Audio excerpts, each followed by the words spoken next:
Shalom. All praises, all power, all glory to Yahweh, Bahashem, Yahushai, Bahashem, Rakaha Kodash. Yahweh being the name of the Father who the world inwardly calls God. Yahweh, meaning He exists. Bahashem, meaning in the name. Yahushai, who the world inwardly calls Jesus Christ. His name is Yahushai, meaning He is salvation. Bahashem, in the name. Rakaha Kodash, Spirit Holy. Double honors to the apostles and elders of Great Millstone who teach one and rule well, who taught me this truth. Peace and salutation to the Akyam, the fellow laborers, the hopeful elect, pushing this truth to bridge their own lives throughout the four corners of the earth. To the Akwatim, listen, learning, sincerity, and the truth in the silence, Shalom. Akyam, meaning brothers, Akwatim, meaning sisters, Shalom, meaning peace, be unto you. It's your brother Shema from the GMS Toronto camp, here in Toronto, here with another lesson, right? And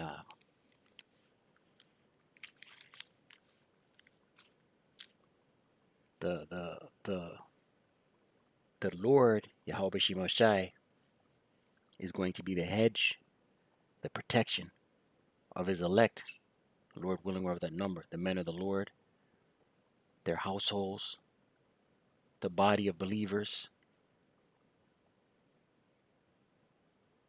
right? Because the times that are coming to this place, it's only that hedge of protection is going to deliver you. It's going to keep you, preserve you from the horrific time of Jacob's trouble. Psalms 33 and 16. And it reads, there is no king saved by the multitude of a host, right? No king saved by the multitude being many, of a host, armies. A mighty man is not delivered by much strength, right? Because the Lord deals with everything, man. If the Lord is not for you, it's just not going to happen. Is that in Acts?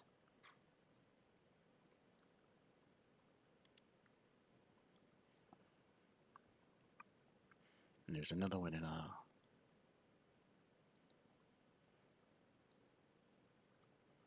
Slovakia.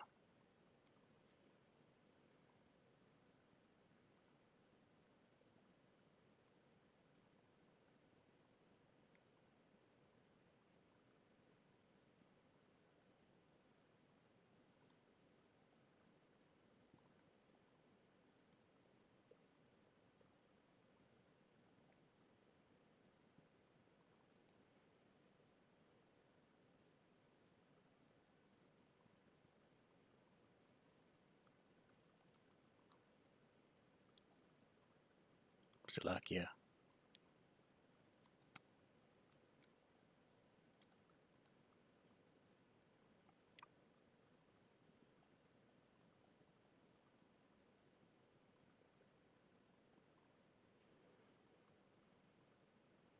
Slovakia.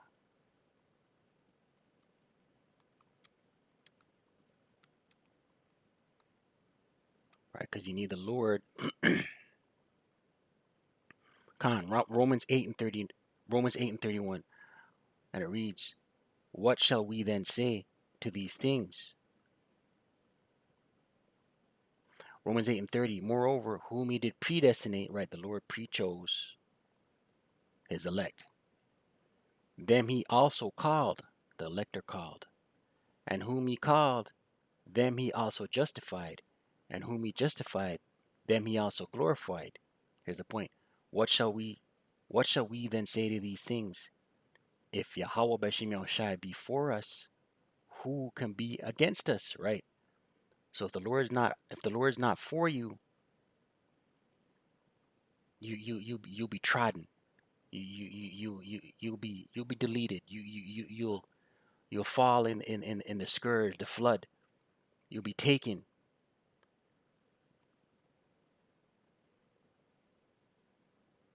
Right? You need the Lord. Where's the other one here? And Lord willing, we're of that number where the Lord is put that hedge of protection, the thawa, the mark of exemption. honest.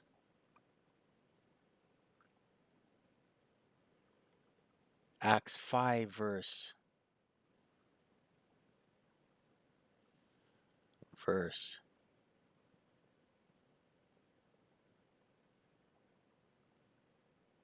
39. Acts 5.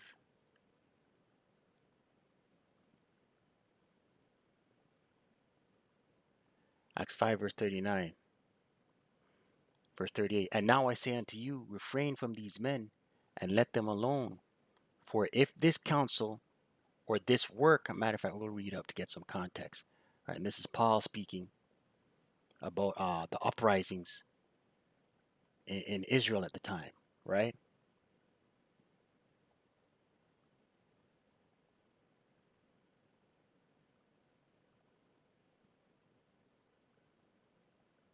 Salakia is the Pharisee Gamaliel who taught Paul.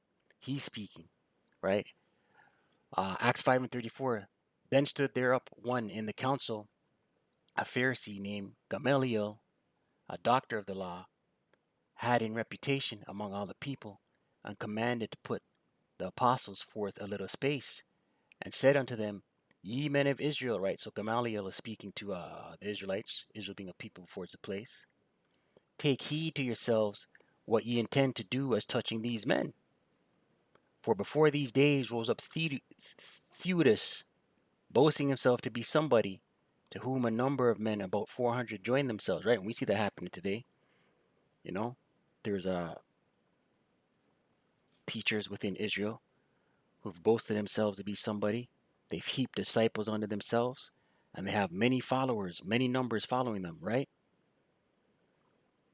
To whom a number of men, about 400, joined themselves, who was slain, and all, as many as obeyed him, were scattered and brought to naught.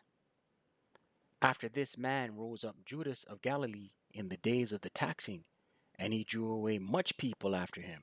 He also perished, and all, even as many as obeyed him, were dispersed. And now I say unto you, refrain from these men, and let them alone. For if this counsel of this work be of men, it will come to naught, right? If it's the works of men, it will come to naught. It will be brought to nothing. It will be overthrown, because the Lord's not dealing with it, right? But if it be of the Most High, Yahweh Bashim Shai, ye cannot overthrow it, lest haply ye be found even to fight against the Most High, right? So if the Lord dealing with whoever the Lord is dealing with, they cannot be overthrown. That's the point, right? If it's a work, if it's of men, of your own doing, your own strength, it will come to naught. Back into the subject matter. Psalms 33 and 17, it reads, a horse is a vain thing for safety. Horse symbolic of power, right? Physical power, military might, is a vain thing for safety.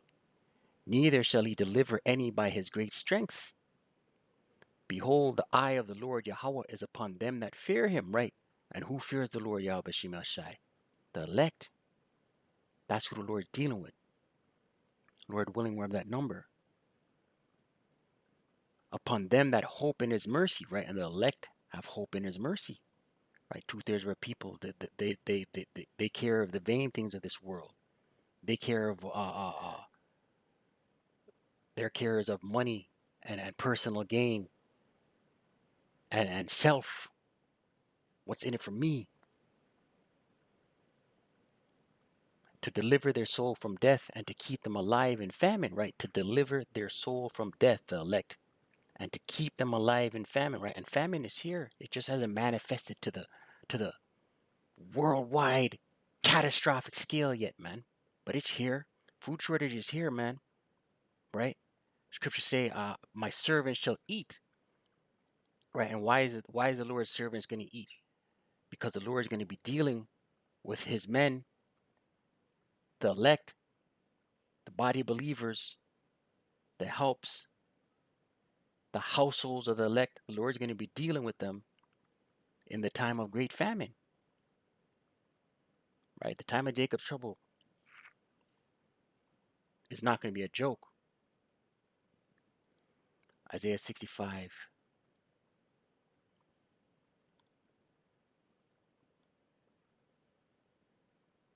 verse 11, it reads, "But ye are they that forsake the Lord Yahweh," right? 2/3 of our people, they turn their back on Yahweh B'Shem Yahushai, "that forget my holy mountain, that prepare a table for that troop," right? You have these false teachers out here, right? Misleading the flock, right? Preparing the table for that troop, the troop being Esau, right? And that furnish the drink offering unto that number, right? And they sell out, they sell out their congregation, right? They're going to sell out their congregation unto that number, the number being the MOTB, the 666, right? These athletes, they're going to sell out their fans. Just take the C hip. Just like during the time of the serpent pits, you had all these leaders, people of high standing within Esau's world, telling people to line up and take the serpent pits. The same thing's going to happen with the C hip. Verse 12, "Therefore will I number you to the sword." The Lord's going to number you to the sword, destruction, death. "And ye shall all bow down to the slaughter, you 2/3. Because when I called, you did not answer." And how's the Lord calling to the 2/3?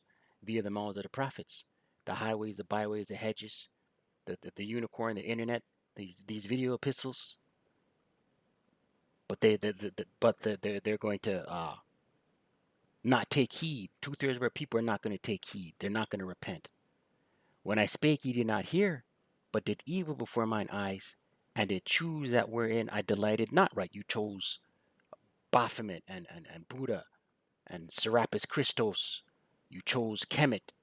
You chose do as thou wilt. You chose abomination. You chose idol worship, spiritual fornication. All these things the Lord doesn't delight in. Verse 13, "Therefore thus saith the Lord Yahweh power, behold, my servants shall eat, the elect, but ye shall be hungry," right? Because the time going to come where motherfuckers are going to starve to death out here, man. It's going to be a fight over commodities, resources. "Behold, my servants shall drink, but ye shall be thirsty," right? And why are the servants going to drink? Because the Lord is going to be dealing with them. The hedge of protection are going to be over his elect. Lord willing, we are of that number. "Behold, my servants shall rejoice, but ye shall be Salakia, shall be ashamed," right? In the time of trouble, the time of Jacob's trouble, when the elect are eating, right? The rest of these people out here, they're going to be in great vexation of spirit.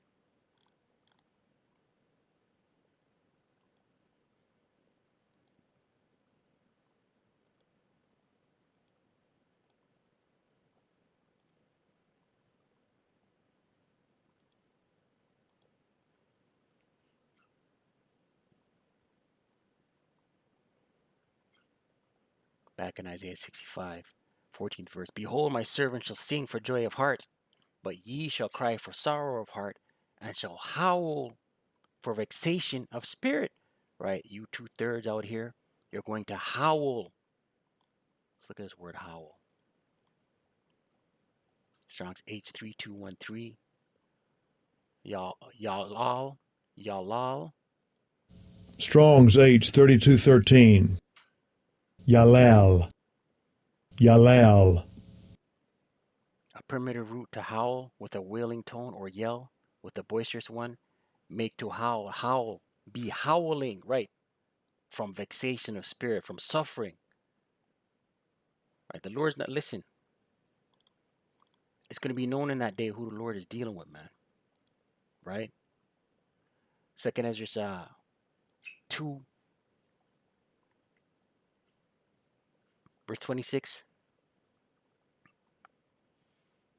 "As for my servants," Salakia, "as for the servants whom I have given thee, there shall not one of them perish, for I will acquire them from among thy number," right? The elect, right? When all hell's breaking loose, Jacob's trouble, famines, civil unrest, uh,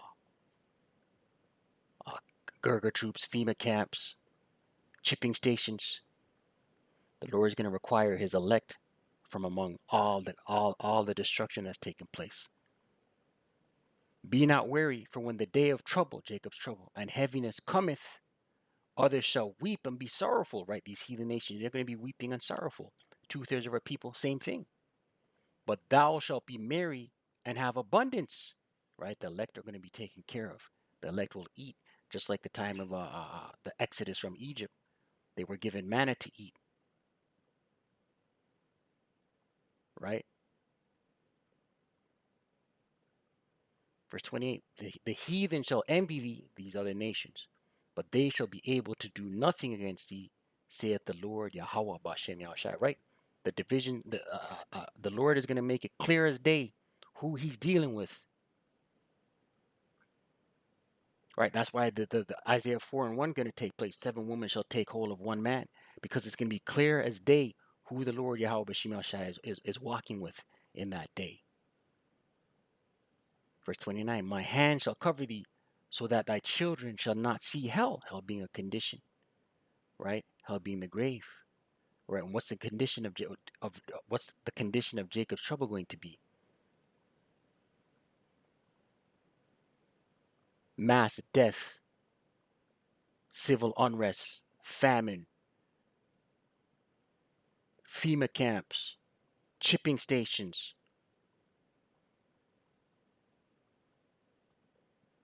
right? Where were we? Psalms 33, verse 20. Our soul waiteth for the Lord Yahweh. He is our help and our shield, right? Total reliance and faith goes into the Lord Yahweh Shemel Shai. This is the mindset of the elect, right? They're going to go to the Lord and want and need of all things. That's the only thing that's going to save you. Bearing arms ain't going to save you. Bunkers, unless the Lord takes out whoever's bunker it belongs to, like that scene from the road where they stumble on a bunker. And the Lord will have his men hunker down in that, right? But that's the Lord providing that as a shield. Verse 21, for our heart being mine, shall rejoice in him, right? The elect, their minds are going to be stayed on the Lord Yahweh Shema Shai. Because we have trusted in his holy name, right? The name, Yahweh Ba'Shem Yahushai. Let thy mercy, O Lord Yahweh, be upon us, according as we hope in thee, right? The elect, right? Hope in the Lord Yahweh Ba'Shem Yahushai.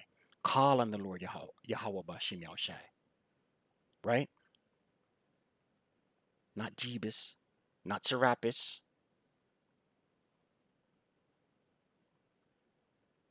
right? The elect are going to have 144% hope and faith. Lord willing, we're of that number. So with that, call Allah Yahweh Ba'Hashem Yahushai, Ba'Hashem Rakaha Kodash.